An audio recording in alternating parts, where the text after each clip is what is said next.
네, 안녕하세요. 마주스키입니다. 자, 지금 시장 상황에 대해서 얘기를 안 할 수가 없겠네요. 그래서 제가 오늘 한번 시장에 대해서 어떻게 보고 있고 또 어떻게 대응을 해야 되는지 한번 이야기를 해보도록 하겠습니다. 자, 먼저 얘기했던 부분은 이제 이전 방송에서 얘기했던 부분은 지금의 저항 부근 750포인트를 얘기했죠. 750포인트 가기 전에 이제 750포인트를 어떻게 뚫는지 또는 저기서 어떻게 떨어지는지 그리고 어떻게 다시 받아주는지 그것을 보는 게 중요하다라고 얘기를 했습니다. 그 이유는 당연히 저항이기 때문에 그런 거예요. 아무리 재료나 호재나 회사의 매출이나 이런 거 본다고 할지라도요, 여러분, 차트 분석에서 저항대를 무시하고 주식을 본다라는 건 말이 안 됩니다. 저항이라는 거는 다른 호재나 다른 재료나 그런 것보다 더 확률이 높게 차트가 작용이 되는 부분이거든요. 그래서 저는 이제 계속 관찰하고 있었죠. 750포인트 부근에 계속 머물고 있습니다.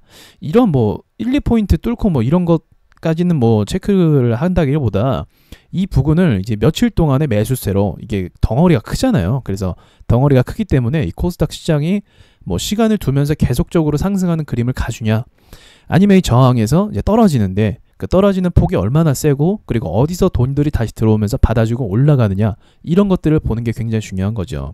그런 관점에서 봤을 때 이번 3월은 이제 3월 시장은 굉장히 중요한 시점이 될 수도 있을 거라고 생각을 합니다.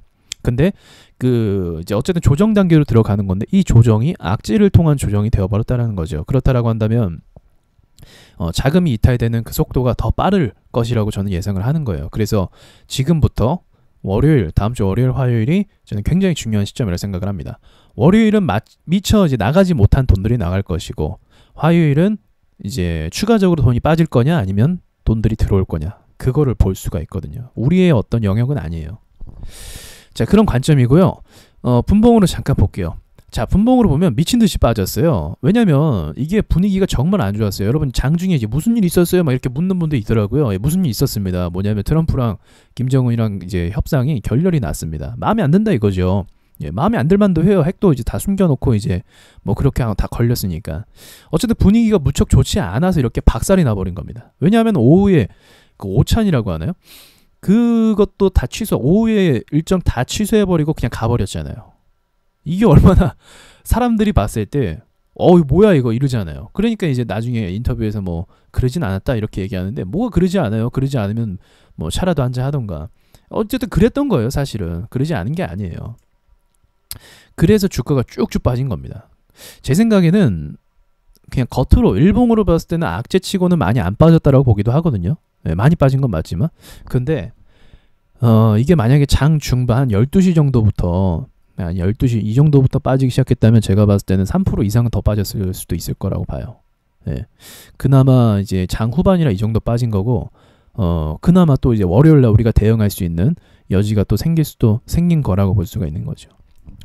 자, 아무튼 이 상황이 이렇다라는 겁니다. 그러면은 이제 뭐 당연한 얘기지만 거의 2월 달부터는 대북주 위주로 주가들이 많이 올랐어요. 대북주가 주목받으면서 올랐습니다. 그 전에 이제 1월 달에는 뭐 정치 테마주라든지 또 뭐 다른 기타 등등의 테마주로 인해서 올랐었는데, 지금 같은 경우는 이제 그 뭐죠? 예. 그 북한 때문에 올랐던 거죠. 경협주로 인해서. 근데 이 경협주가 실제적으로는 북미 회담이 결렬이 되면서 사실상은 재료가 소멸됐다라고 볼 수가 있는 거예요. 주식에서 제일 무서운 건 재료 소멸입니다. 재료 소멸. 왜? 재료 때문에 주식에 돈을 박았거든요. 박았다라는 표현이 약간 좀 저급하네요. 죄송해요. 정정할게요. 자, 그 재료 때문에 주식에 투자를 했거든요. 내 돈을 넣었거든요. 근데 그 재료가, 그 믿었던 재료가 협상 결렬로 인해서 앞으로 또 언제 3차 회담 될지 모르는 거잖아요. 그래서 그런 미궁에 빠지다 보니까 돈들이 다시 이탈하게 됩니다. 그거를 믿고 기다릴 수 있는 사람은 거의 없어요. 사실은 많이 없어요. 그냥 물려서 어쩔 수 없이 가는 거지만 보통의 경우는 바로 돈을 빼버립니다. 재료 소멸. 그래서 재료 소멸이라는 거는 이전의 가격대로 다시 돌려놓습니다. 그러면은 2월 기준으로 봤을 때, 자, 이전에는 다른 어떤 돈들로 들어왔다라고 본다고 한다면, 자, 2월부터는 뭐 대북주로 들어왔다라고 한다면 대략적으로 720포인트 정도를 잡아볼 수가 있는 거죠. 근데 720포인트로 정확하게 가는 것이 아니라 사실은 이 매도 심리에 의해서 여기서 올랐던 사람들이 또 여기 있던 사람들의 투매 심리가 또 발생을 하기 때문에 그 약간 플러스 마이너스 정도를 좀 더 잡을 수도 있을 거라고 생각을 해요. 그러니까 요 정도로 가늠을 해서 우리가 대략 그러면 차트를 볼 때 어쨌든 재료가 소멸한 건 맞으니까 한 이 부분 720 전후로 좀 반등이 어떻게 나오는지를 살펴보자라고 전략적으로 좀 생각을 해볼 수가 있는 거죠.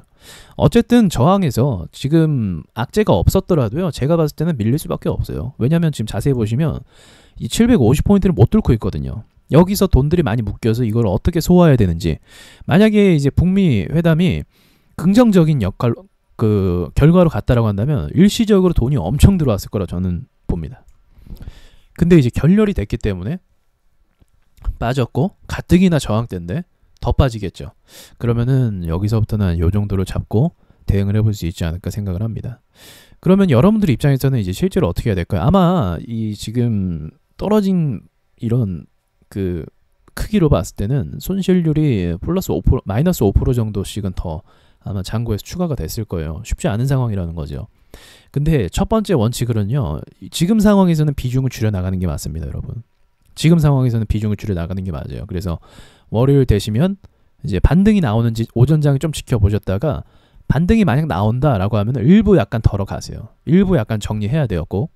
그리고 그 이제 반등 나오고 나서 그 다음 장이 또 그러니까 후반장, 그러니까 장 후반부터는 또 이탈될 가능성이 또 있거든요. 그래서 그런 부분을 고려해 봤을 때 오를 때마다 약간 정리하는 게 맞는 겁니다. 오를 때마다. 비중이 너무 크면은 이제 별도의 어떤 계획을 잡아야겠죠. 하지만 이제 1차적으로는 제가 이렇게 말씀을 드릴 수 있는 거고, 그리고 3월달이 왜 또 중요하냐면 지금 중국과 미국의 또 무역 협상이 있습니다. 그래서 그 결과에 대한 증시가 영향이 어떻게 받을지 알 수가 없어요. 사실은 알 수가 없어요. 긍정적일지 부정적일지 그것조차도 알 수가 없습니다. 그래서 그런 부분, 또 북한 재료 소멸, 새로운 주도를 잡을 수 있는 종목이 과연 어떤 종목이 또 나올 수 있을지, 기대를 어떻게 해야 될지 아직은 미지수이기 때문에 그런 보이지도 않는 상황에서 베팅을 지금 시점에서 여러분들이 굳이 할 필요는 없다라는 거죠. 중국과의 미국과 그 무역 결과도요, 이제 협상 결과도 무척 중요합니다. 우리나라의 무역 의존도가 중국이 높기 때문에 굉장히 중요한 거라고 봐요. 저도 대북주 아니라 그 북한과 미국의 이런 협상만큼 미국과 중국의 협상도 전 굉장히 중요하다고 생각합니다. 그래서 그것도 우리가 주목해야 될 부분이고요. 그렇게 정리를 할 수가 있겠네요. 또 제가 체크했던 게 없네요. 예, 아무튼 상황이 지금 이렇다라는 걸 좀 전제할 수 있겠고요. 상승 랠리 가기에는 확실히 무리가 좀 있는 시장인 건 맞죠. 계속적인 어떤 하락세, 그러니까 1년 동안에 거의 지금 2008년도 초반부터 고점 찍고 1년 동안에 계속적인 조정을 보낸 이 한국 증시가 단번에 올라오기란 역시나 쉽지 않은 거였던 것 같습니다. 하지만 여기서 뭐 계속 주저앉는다라는 거기보다는 뭐 어쨌든 이제 바닥을 어디서 찍어주고 다시 어느 정도 힘이 들어오는지를 보고, 그리고 다시 750포인트 여기를 어떻게 다시 뚫어주는지를 보면은 증시가 희망이 있다라고도 저는 그렇게 되면 희망이 있다라고도 말씀드릴 수 있을 것 같아요. 또 한 가지 제가 추가적으로 말씀드렸던 부분이 대북주 같은 경우는 정치 테마주의 성격이 너무 강해요. 그래서 사실 부담이 많이 됩니다. 정치 테마주의 특징은요, 어떤 출마자에 대한 기대 효과잖아요. 근데 출마자라는 게 결국은 그 레이싱과 같아서 1등만 뽑힌다라는 거죠. 나머지 출마자들이 만약에 무슨 일이 있고 스캔들이 터지면 나가리가 되는 거죠. 나가리도 좀 약간 저급한 표현이네요. 뭐 망하는 거죠. 오케이. 자, 그렇기 때문에 이 정치 테마주는 리스크가 굉장히 커요. 많이 커요. 이거는 차트 분석대로 안 가는 경우가 많이 있어요. 정치 테마주는 재료에 대한 소멸성이 있기 때문에. 그래서 저는 정치 테마주를 사실 좋아하진 않아요. 좋아하진 않고 이제 단기 매매로는 정말 적합한데 이걸 장기 매매로 끌고 가기에는 좀 도박성이 있다라는 거죠. 그러니까 대북주가 그런 성격이 많이 강하다는 겁니다. 그래서 여러분들이 그런 거 꼭 아시고 하셨으면 좋겠어요. 그러니까 비중을 늘릴 수가 없는 거지, 사실 그런 리스크 때문에. 예, 지금 시장 아무튼 대응 잘 하시길 바라고요. 개별주 같은 경우는 그전에도 얘기했지만 새롭게 이제 쭉쭉쭉 뚫어주는 종목들이 많이 없어요. 이렇게 뚫어주는 애들이 많이 없어요. 전고점을 확 돌파해서 장악을 해버리는 거죠. 자, 그런 애들이 많이 없습니다. 그래서 이 시장의 불확실성이 저는 여전히 존재한다라고 말씀드릴 수가 있는 거고, 보통의 정상적인, 예전의 정상적인 일반적인 시장이라고 한다면 막 500%, 700% 치는 바이오주들도 막 나오면서 시장에 좀 활기를 주기도 하거든요. 근데 지금 시점은 또 그런 게 없어요. 그래서 여전히 제가 예전에도 말했지만 약간 자기가 주식 하신 지 얼마 안 됐다라고 하면은 절대로 주식에 지금 비중을 많이 늘리면 안 되는 시점입니다. 차라리 그냥 공부 삼아서 구경하는 것도 나쁜 경험은 아니라고 생각을 해요. 예, 그렇게까지 제가 말하는 이유는 그만큼 한국 증시가 불투명하다. 앞으로 긍정적인 것보다 부정적인 부분이 더 많다라는 겁니다. 그래서 그런 부분을 참 알아두시고 매매를 하셨으면 좋겠네요. 이상 마치겠습니다.